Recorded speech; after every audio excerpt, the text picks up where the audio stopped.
ఈ కులంలో ఈ జాతి ప్రగతి పదంలో దూసుకు వెళ్ళాలనే కాంక్ష వీళ్ళలో బలంగా నాటాలి.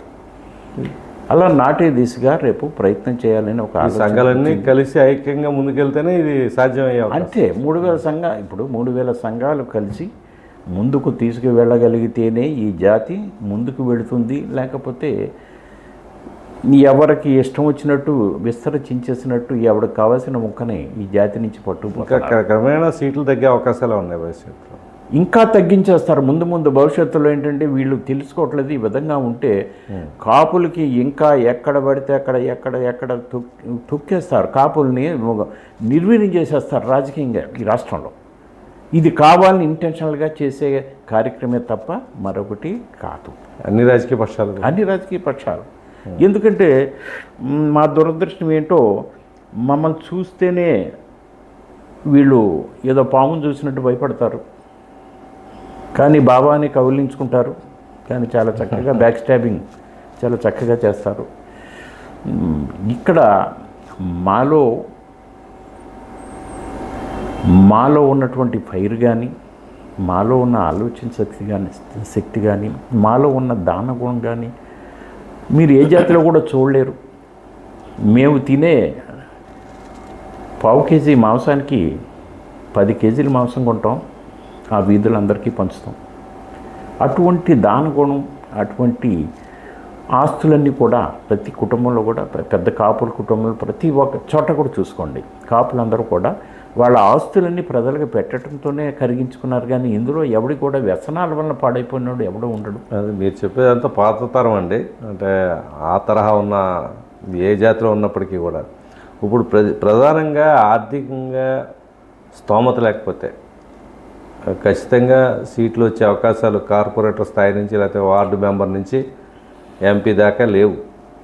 ఆర్థికంగా కాపులు ఏ స్థాయిలో ఉన్నారు అన్నది రిజర్వేషన్లు ఈ రోజుకి అడుగుతున్నారంటే జనాభా ఎక్కువ ఉన్నప్పటికీ ఆర్థికంగా కిందనే ఉన్నారు అనే ఇది ఉంది. సర్వేలో కూడా అదే తేలింది. సో ఈ టైంలో మీ ఎక్కువ సీట్లు ఏ పార్టీ మాత్రం ఇవ్వగలుగుతుందంటారు? అది వాస్తవంగా మేము కూడా ఒప్పుకుంటాం. ఎందుకంటే ఆర్థికంగా పోటీ పడగలిగినటువంటి ఇతర వ్యక్తులతో స్థితిలో ఇవాళ కాపు జాతి కనబట్టలేదు ఎక్కడ కూడా. ఎందుకంటే కాపుల్ని రాష్ట్రంలో ఒక 100 కోట్లు కెపాసిటీ, అంటే ఫైనాన్షియల్గా సౌండ్ ఒక 100 కోట్ల ఆస్తిపాస్తులు ఉన్నటువంటి వ్యక్తులు చాలా తక్కువ మంది ఉన్నారు. చాలా తక్కువ మంది ఉంటారు, వేళ్ల మీదే లెక్కించవచ్చు. ఓకే. అటువంటి స్థితిలో మిగతా సమాజం అంతా కూడా ముందుకు దూసుకు వెళ్ళిపోయి ప్రతి వాళ్ళు కూడా ఈ పారిశ్రామిక లేకపోతే ఇండస్ట్రియలిస్టులుగా రకరకాల సర్వీస్ సెక్టార్లో ఉంటూ వాళ్ళ పిల్లలు కూడా ఎక్కువ శాతం 90% ఆ జాతిలో ఉన్న వాళ్ళ 90% వాళ్ళ పిల్లలందరూ కూడా అబ్రాడ్లో ఉండి ప్రతి నెల వాళ్ళకి 10 లక్షలు 5 లక్షల రూపాయలు వీళ్ళకి తల్లిదండ్రులకో లేకపోతే ఇక్కడ ఉన్న వాళ్ళకు పంపిస్తూ బ్రహ్మాండమైనటువంటి ఆర్థిక పరిపుష్టిని ఆ జాతులకి వాళ్ళు కల్పిస్తున్నారు. కానీ ఈ జాతిలో చదువుకొని ఇలాంటివి చేయాలన్న ఆలోచన ప్రేరేపించేవాడే లేడు. ఈడు 10th చదువుతున్నాడు, ఇంటర్ చదువుతున్నాడు, ఇంజనీరింగ్ కాలేజీకి వెళ్తున్నాడు. ఇవాళ ఇంజనీరింగ్ కాలేజీలు ఏంటంటే ఒకప్పుడు బోర్డు స్కూల్ లాంటిగా తయారైపోయినాయి. వాళ్ళు బయటకు తోసేటకి ఏదో సర్టిఫికెట్ ఇచ్చి వీళ్ళకి బయటకు పంపించేస్తున్నారు. ఇటువంటి స్థాయి ఉన్నటువంటి చదువుల్ని వీళ్ళు చదవట్లేదు. ఇటువంటి స్థాయి ఉన్నటువంటి డిగ్రీలు తెచ్చుకొని వీళ్ళు బయట ప్రపంచానికి వచ్చి ఏం చేయాలో తెలియని స్థితిలో ఏదో చిన్న చితక ఏదో ఉద్యోగాలు 15,000కి 20,000కి చేసుకుంటూ వీళ్ళ జీవన విధానాన్ని గడుపుతూ వీళ్ళ జీవన స్థాయిని ఆ స్థాయికి తగ్గించేసుకొని ఈ జాతి మనుగడ సాగిస్తుంది. అంతేగాని ఎంతకు మించి ఎదగటానికి వీళ్ళకి అవకాశాలు కనపట్లేదు, వీళ్ళకు ఉన్నటువంటి నాలెడ్జ్ సరిపోవట్లేదు, వీళ్ళకి ఎటువంటి ఫైనాన్షియల్ సపోర్టు లేదు. కాబట్టి వీళ్ళు దేనికి కూడా ముందుకు వెళ్ళలేని స్థితిలో ఈ జాతి ఈ రోజున మనం చూస్తున్నాం. మరి ఇలాంటి జాగృతం కాని పరిస్థితుల్లో, ఆర్థికంగా మిగతా సామాజిక వర్గాలతో పోటీ లేని పరిస్థితుల్లో ఎక్కువ సీట్లు ఏ విధంగా సాధించగలరు, ఆశించగలరు? అంటే ప్రజలకి కాపు జాతిలో ఒక ఉన్నతమైన లక్షణం ఉంటుంది. ఎందుకంటే గ్రామీణ ప్రాంతాల్లో మీరు ఎక్కడ చూసినా కూడా కాపు, పెద్ద కాపు గారు, చిన్న కాపు గారు ఉన్నారంటే ఖచ్చితంగా ఆ గ్రామం యొక్క అందరి ప్రేమాభిమానాలు చూరుకుంటారు ప్రతి వాళ్ళు, ప్రతి చోట కూడా. వీళ్ళ దగ్గర డబ్బులు లేవు కానీ వీళ్ళకి టికెట్ ఇచ్చి చూడండి, ఖచ్చితంగా ఏ పార్టీనైనా ఓడించగల శక్తి ఉంది ఈ కాపులకి. ప్రజల ఆదరణ ప్రజల ఆదరణ ఉంది కానీ డబ్బులు లేవు. వీళ్ళకి బీఫామ్ ఇవ్వండి, వీళ్ళకి డబ్బులు అవసరం లేదు. వీళ్ళకి గెలవడానికి డబ్బులు అవసరం లేదు. వీళ్ళకి మీరు పార్టీ మ్యాండేట్ ఇవ్వండి, ఖచ్చితంగా గెలిచి తీసుకొస్తారు. ఏ స్థాయి అయినా సరే తీసుకొస్తారు. ఈవెన్ ఒకప్పుడు గిరిజాల నాయుడు నాకు స్వయంగా చెప్పడం కూడా జరిగింది, బాబా వెళ్ళి నామినేషన్ వేసి వచ్చి ఇంట్లో కూర్చున్నాను బాబా, నేను ఎంపీని అయ్యాను అని. అటువంటి జాతి ఇది, అటువంటి జాతి, అందులో అనుమానం లేదు. ఇవ్వండి, మీరు మాకు మ్యాండేట్స్ ఇవ్వండి, మీరు బీఫామ్స్ మాకు ఇవ్వండి, మాకు పార్టీ టికెట్స్ ఇవ్వండి. ఏ స్థాయిలో అయినా సరే మేము గెలిపించి చూపిస్తాం. ఏ స్థాయి అయినా సరే ఈ జాతి సవాల్ చేస్తుంది, ఏ స్థాయి అయినా మేము గెలిపించి చూపిస్తాం. ఒకప్పుడు తోట తిమ్మతులు ఇండిపెండెంట్గా గెలవలేరా ఆనాడు కాంగ్రెస్ తెలుగుదేశం మీద? ఇక్కడ గిరిజాల నాయుడు తెలుగుదేశం మీద కాంగ్రెస్ మీద గెలవలేదా? కానీ మీరు తొక్కేస్తున్నారు మమ్మల్ని, బయటికి రానివ్వట్లేదు. మళ్ళీ ఒకసారి అయిపోతే ఇంకో రెండోసారి ఏదో విధంగా నిర్వీర్యం చేసే విధంగా వాళ్ళని గైడ్ చేస్తున్నారు, వాళ్ళని తొక్కేస్తున్నారు, రకరకాలుగా వేధించేస్తున్నారు. ఆ తర్వాత వాళ్ళ రాజకీయాన్ని నుంచి నిష్క్రమించే విధంగా మీరు తయారు చేస్తున్నారు. అంతేగాని పాపం ఇవాళ ఇంకా ఎందుకు మా గొప్ప నాయకుడు, మా జాతికే ఆద్యుడైనటువంటి వంగవీటి మోహన్ రంగా కొడుకు రాధా పరిస్థితి ఒకసారి ఎవరన్నా ఆలోచించారా?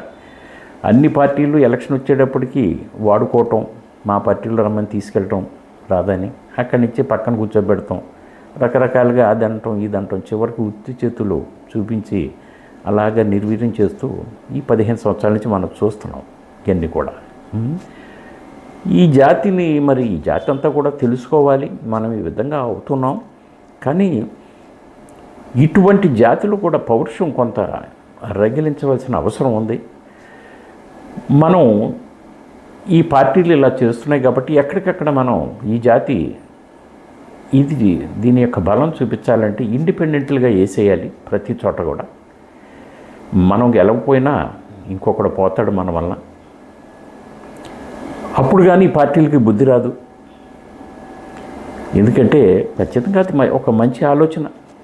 ప్రతి చోట ఏ స్థాయి అయినా, సర్పంచ్ అయినా, వార్డు మెంబర్ అయినా, ఎక్కడైనా మండల ప్రెసిడెంట్ అయినా, ఎంపీటీసీలు, జడ్పీటీసీలు ఏదైనా సరే ఇండిపెండెంట్గా వేయండి కాపులు.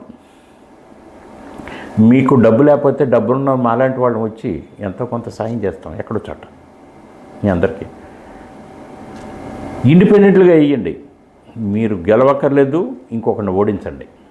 అప్పుడు కానీ ఈ జాతి గొప్పదనాన్ని, ఈ జాతి ఔన్నత్యాన్ని వీళ్ళు గుర్తించరు. సో అంటే ఫైనల్గా మళ్ళీ కాపు రిజర్వేషన్ పోరాటం మళ్ళీ ప్రారంభం అవుతుందంటారు రాష్ట్రంలో? ఖచ్చితంగా స్టార్ట్ చేస్తాం, ఖచ్చితంగా స్టార్ట్ చేస్తాను. రాబోయే కాలంలో దీని పరిణామాలు చూస్తారు. దానికి తగిన కార్యాచరణ పథకాన్ని రచించాను. రాష్ట్రం అంతా మళ్ళీ మీరే ఇస్తున్నారు కాబట్టి ఇక ఇచ్చేయండి, మీరే ఇస్తున్నారు. ఇప్పుడు మేము అడగటం, ఇప్పుడు 30 సంవత్సరాల నుంచి అడిగి ఒక ఆయన పోయాడు, ఇప్పుడు మీరే ఇచ్చేస్తామంటున్నారు కాబట్టి సరే, ఆయన అధికారంలోకి వచ్చిన ఆయన ఇచ్చేస్తా అంటున్నాడు కాబట్టి ఖచ్చితంగా ఆయన నన్ను ఇమ్మనండి, లేకపోతే ఇప్పుడు ఉన్న వాళ్ళన్నా ఇచ్చేయమనండి. నాకు కావాల్సింది ఆ రిజర్వేషనే, అది ఇచ్చేయండి. యువతకి వాళ్ళకి మంచి జీవితాలని ప్రసాదించండి, ఈ జాతికి ఒక మంచి జీవితాన్ని ప్రసాదించండి. ప్రస్తుతం అయితే ఆ దిశగా చైతన్యం తీసుకొచ్చేందుకు మీరు ఇంకా భవిష్యత్ కార్యాచరణ రూపొందించే అవకాశం ఉంది? అతి త్వరలో నేను చాలా నిజాయితీపడిని. నా జీవితంలో నేను ఎప్పుడు ₹1 ఎవరి దగ్గర నుంచి తీసుకోవటం నాకు తెలియదు. నా వాటర్ బాటిల్ కూడా నేను కొనుక్కొని వెళ్తాను. ఏ మీటింగ్లకు వెళ్ళినా, ఏ సమావేశాలకు వెళ్ళినా, కనీసం అక్కడ భోజనం కూడా చేయను నేను. అటువంటి వ్యక్తిత్వం ఉన్నవాడిని. సో నాలాంటి వాళ్ళు చాలామంది ఉంటారు. నాకు రాజకీయం అవసరం లేదు, నాకు రాజకీయ పదవులు అవసరం లేదు. రాజకీయ పదవులు అయితే మీ అందరికీ తెలుసు, నేను ఎన్ని పార్టీల్లో ఎటువంటి పార్టీ పదవులను వదిలేసి ఒక ఫోన్ కాల్తో వదిలేసి బయటకు వస్తాను. నేను ముద్రగడ పద్మనాభం అవుతున్నాను, చిన్న ముద్రగడ పద్మనాభం ఉంటారు అందరూ. అంటే నిజాయితీకి వీళ్ళు పెట్టే పేరు మూర్ఖత్వం కాదు, ఇది మూర్ఖత్వం కాదు. మా యొక్క రాజీలేని నిజాయితీ, పోరాటం అంటారు. మా పోరాటం మా నిజాయితీ. అది పదవులు మాకెందుకండి, ఇవాళ 5 సంవత్సరాలకి చేసే పదవులు మాకెందుకు? ఏదో మనం పుట్టినందుకు ఈ జాతిని ఇబ్బందులో ఉంది, ఈ జాతి కొద్దిగా వెనకబడింది కాబట్టి దాన్ని ముందుకు తీసుకువెళ్ళే ప్రక్రియలో ఒక సమితిని అయితే చాలు. అలాంటి కొన్ని లక్షల మంది ఉంటారు, అందరూ కలుస్తారు, వాళ్ళని జాగృతం చేస్తాను. ఖచ్చితంగా భవిష్యత్తులో ఈ కాపు జాతికి ఏ పార్టీ ఇస్తుందో రిజర్వేషను చూద్దరుగాను. Thank you very much. చాలా కీలకమైన అంశాలు చెప్పారు. ముఖ్యంగా కాపు జాతిని జాగృతం చేయడం, చైతన్యం తీసుకురావడం అనే ముఖ్య అంశంతో పాటు ఇండిపెండెంట్లుగా ఏదైతే వార్డు మెంబర్ నుంచి పార్లమెంట్ మెంబర్ వరకు మీరు పోటీ పడినప్పుడే మన గొప్పదనాన్ని లేకపోతే మన విలువని గుర్తిస్తారు. ఆ దిశగా రాజ్యాధికారం సాధించేందుకు ప్రయత్నిద్దాం. రిజర్వేషన్ అంశం ఈ పార్టీ ఆ పార్టీ కూడా ఇప్పుడు అంటున్నాయి కాబట్టి భవిష్యత్తు ఏం చేస్తారో చూద్దాం. కాపు రిజర్వేషన్ పోరాట సమితి అన్నది ఇక ముందు కంటిన్యూ చేస్తాం. ముందు 3000 సంఘాలని ఐక్యం చేసేందుకు అడుగులు వేస్తామని చెప్తున్న వడ్డీ మల్లికార్జున ప్రసాద్ గారికి ధన్యవాదాలు తెలియజేస్తూ మరోసారి కొన్ని కీలక అంశాలతో ఆయనతో మనం మాట్లాడే ప్రయత్నం చేద్దాం. ఇది ఇష్యూస్ కోసం Ramanarayana. Thank you very much. నమస్తే.